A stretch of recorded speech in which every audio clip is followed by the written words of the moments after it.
नमस्कार, good morning. आज अमावस्या आहे. सर्वांनाच प्रयागला जाऊन त्रिवेणी स्नान करणं शक्य होणार नाही. अशा सर्व व्यक्तींना ईशान्य म्हणजेच उत्तर पूर्वेकडे तोंड करून, कारण प्रयाग महाराष्ट्राच्या साधारण ईशान्येस आहे, अत्यंत श्रद्धेने खालील मंत्र म्हणून नेहमीप्रमाणे स्नान करावे. प्रयाग कुंभ स्नानाचं फळ मिळेल.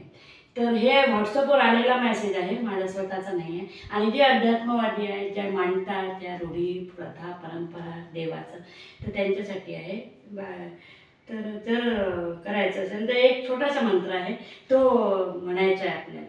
तर त्रिवेणी माधव सोम भरद्वाज वासुकीम वंदे अक्षय वटशेष प्रयाग तीर्थैनायकम.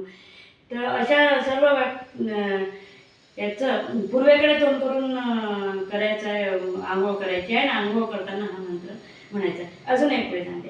त्रिवेणी माधव सोम भरद्वाज वासुकीम वंदे अक्षय वटशेष प्रयाग तीर्थैनायकम. तर असं या अमावस्येच्या दिवशी सर्वांच्या आंघोळ झाल्या असतील तरी जर पाळत असाल तर आम्हाला आंघोळ करून हा मंत्र म्हणा. आणि सर्वांना संक्रांतीच्या खूप खूप शुभेच्छा.